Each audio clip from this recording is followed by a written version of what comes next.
we can't expect ourselves to act as if we're enlightened beings when we're not yet. Like we drive a Ferrari when we're only capable of riding a bike. It's just a bonkers expectation. If you think you're not suffering, think again. Welcome to the Handful of Leaves podcast. My name is Cheryl, and today I'm joined by Emma Slade, also known as Ani Pema Deki. Emma Slade is a Buddhist nun, author, and founder of Opening Your Heart to Bhutan, a charity supporting hundreds of children with special needs. She's now preparing to walk the Wild Bhutan Trail, 37 days solo across mountains and valleys to raise funds for these children who inspire her resilience. Let's begin.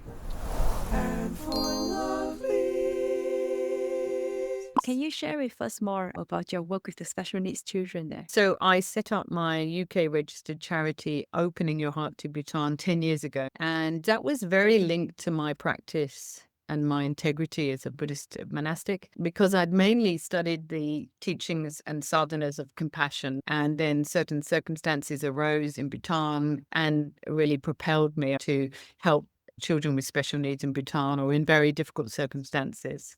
And it did feel like, okay, you've studied all this compassion, you developed, so it felt definitely directly related to my practice. So we've helped hundreds of children now in Bhutan. We've played a big part in building the first purpose-built special needs school.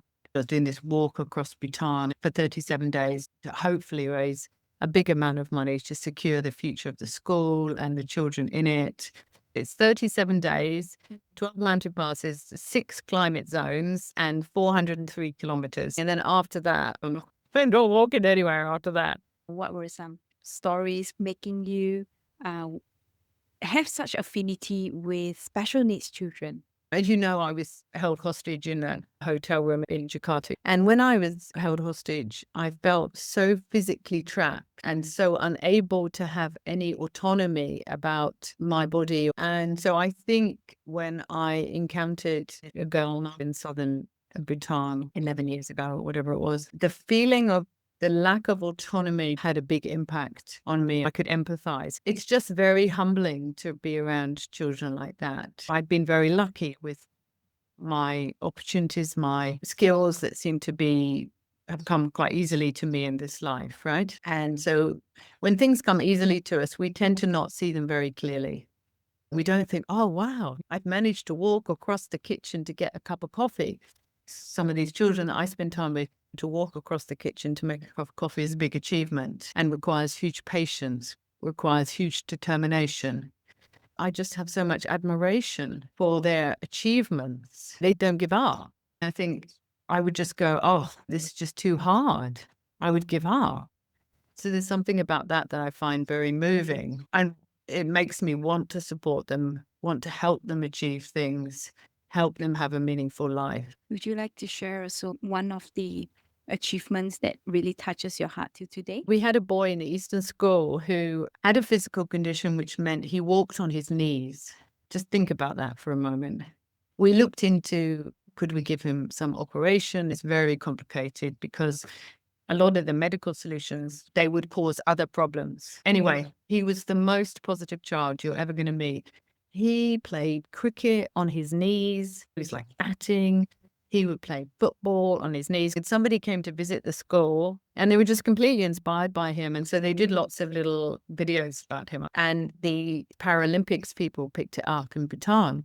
And he is now training for the Paralympics to represent Bhutan.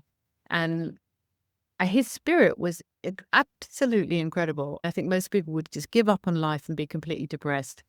And he was the most enthusiastic, positive child. And now this great opportunity has come his way. It makes me so happy to hear that. It just shows you the power of your mindset. His mental suffering, his attitude to his physical suffering could have been just so negative. But due to his response to his physical situation, it was incredible. It's a big Buddhist teaching right there. Absolutely. Yeah. And I recall in our past conversation, we were talking about what do you think make Bhutanese people happy? And you mentioned it was their resilience. Yeah, they are very resilient people. They stick together and they support each other when things get tough. And I think that's part of their resilience as individuals, but also as communities. When things get tough, they really pull together. I think that's very interesting. In the 11 years where you're working on this school, was there a moment where you felt like actually wanting to give up? Oh, yeah, many moments. Many moments, because we talk about Bodhisattva vows and helping others. And what you're doing when you deliberately try to help others is you're moving out of a comfort zone. It's very comfortable just to think about yourself or a couple of people, right? When you deliberately decide to expand that and help others, it's not going to be easy. And it requires a determination to keep going. It's much easier just to shrink back and just think about yourself. So, yeah, there were many moments because it's exhausting, especially fundraising. And it's very awkward as a person, somebody in monastics. You feel like you're going, oh, please, can you give a charity some money? That's kind of awkward in robes, right? So there have been many moments, but I'm really pleased I've continued, and I can't really believe what we've achieved now. And I'm so grateful that so many people have been inspired by what I've done and they have wanted to support me, because if they hadn't, then I wouldn't have been able to do all of this. It's been a big job, but when you help others, when you expand that space of your mind, you can rest easy. A lot of mental peacefulness doesn't just come from meditating or something. It has a great benefit to the mind from broadening it with compassion. I have two questions. When it gets really hard, what is one thing that motivates you to keep going in terms of the charity? And secondly, what motivates you to keep holding on to the Bodhisattva vow? Generally, walking a Buddhist path with all its practices and obstacles and integrity, is not easy. The other day, I was going up a mountain in Bhutan to find my teacher, who was quite high up the mountain in Bhutan. And so it was so hot and the mountain was so steep, and I was trying to get there on time, and my legs were really feeling it. And then you just have to remember all the tales of the Tibetan masters like Milarepa. Had to do so many things to find their teacher, had to travel so far to gain teachings, etc., etc. So I think generally in the Himalayan Buddhism, which I know the most about, you'll see that lots of true practitioners actually had to struggle and work with a lot of determination to follow their paths. And your second question was not to give up on the Bodhisattva vow. So when we look at the Bodhisattva vow, we have the aspiration to help all beings and achieve enlightenment for the benefit of all beings. Now, there's nothing to stop your mind wishing that all the time. There's no obstacle to it other than your own mental poisons, self-clinging, distraction, worldly activity, etc., etc. The aspiration, you can never lose as long as you pay a bit of attention to it. Putting that into action is the tricky bit. That even if you're in a stage where it's hard to apply it, you just draw back and recall that aspiration so that the mind is never losing that connection with the wish to become a bodhisattva. We take our refuge in bodhicitta vow every day. And so I think repeating those words, hearing your own voice, say those words out loud, echoing back into your consciousness, that's important if you want to keep going at it. Thank you so much for sharing. And I think it's really true that the challenge is really in turning it into action. And for me personally, sometimes I feel, oh, it's so hard to help people. They don't want to be helped. And a lot of determination comes in to continue. What would be a situation where you found that? So, for example, with helping a sibling, where they're very stuck in unwholesome actions that are unbeneficial for them, and having to choose kindness over temper and having to do that again and again so that I can plant the seeds of wholesomeness. I would say that one has to be skillful with seeing the situation clearly. So if there's a sibling or whatever who actually really doesn't want to be dragged towards virtuous activity, and it might even create more resentment between the two people, then one has to be skillful and realize, okay, this is not the right moment, or this is not the right way of saying it. You can always have the prayers, the aspirations for them. But I think it's usually best to treat another adult as an adult. And if you kind of take the role of telling them what to do and this is best and they're doing it wrong, people's threat mechanism in the back part of their brain will be alerted and you'll become an enemy to them. They'll get defensive and then they won't hear. They just literally will go like, like this, right? So, when we talk about skillful means as well as wisdom, when it comes to sharing the Dharma, wishing to help others, we have to be skillful in how we do that. Can you share more about what it means to be skillful? So you have to listen well, use your empathy. Are you pushing something on somebody that they don't want to hear it? And it might create conflict and disharmony between you. In Buddhist texts, we'll see the example of seeing whether the mind is like an open cup, open to receiving teachings, whether it's a cup with a hole at the bottom so the teachings just go right through, or whether it's a cup that's closed so nothing's going to go in. So I think it's useful when we think about skillfully communicating with others around the Dharma, just to see, okay, what kind of cup am I looking at here? Oh, that's a powerful analogy. Always checking to see what's the status of the cup right now. And then not blaming the person for whatever reason the cup is still like this right now. And then also it's a waste of your energy and time. Also for yourself. Are you the kind of student that attends lots of teachings, but then 2 weeks later you can't remember anything? It just went through you. So it's also useful for your own Reflections, yeah. Yeah. A lot of times it all starts from a good place, but when it's mixed with not the skillful way of executing or doing it, then sometimes the results are not good as well. There's two ways of looking at that. From a karmic point of view, if the intention is really clean and pure, then that's the most important thing, right?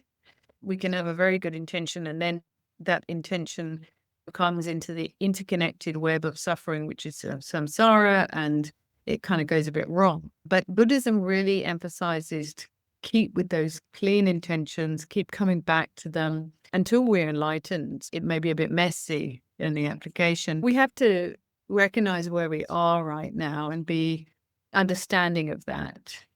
And so it's always worth thinking of, compared to a year ago, am I dealing with this person more skillfully than a year back? I may not be dealing with them perfectly, but is it going in the right direction? We can't expect ourselves to act as if we're enlightened beings when we're not yet. Like we drive a Ferrari when we're only capable of riding a bike. It's just a bonkers expectation, tempting as it is. So we have to see clearly the situation, but also our own situation, our mind now. Love the analogy again.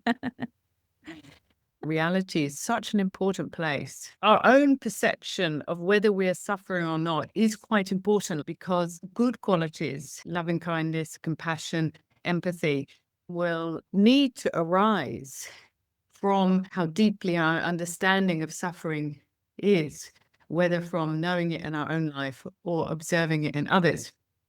And often we will have quite a narrow definition of suffering, actually. So some forms of suffering are very obvious, and they're mostly to do with the physical form, right? But when we look at suffering from a Buddhist point of view, it's much more likely to be a mental state of suffering. Once we're open to a broader definition of suffering, then our relationship with compassion to ourselves and others will definitely deepen and become more profound. The Buddha sometimes is called the first psychologist, isn't he? Because he really looked at suffering as a mental state rising from our response to things or rising from our understanding of reality. That means that with greater understanding and study and the courage to really look at that process of what goes on in our mental responses that leads to suffering, that means we can also change it. It's very important to be able to recognize one's own state of suffering. It's not failure. The Buddha said that we really have to understand the truth of suffering. I would love to go back to walking the Wild Bhutan Trail. How are you preparing? My goodness, don't even ask me. I'm doing a lot of retreat, and so mentally I feel I'm very strong, but physically I'm nearly 59, right? I may be mad. I just have a strong belief that I can do it, and I must do it for the children.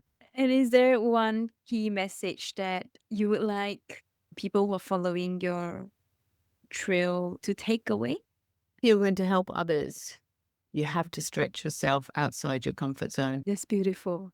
And how can we follow with you? You'll be able to follow me on Facebook and Instagram under Emma Slade. You can look at the charity website, Opening Your Heart to Bhutan. That has the campaign for the walk.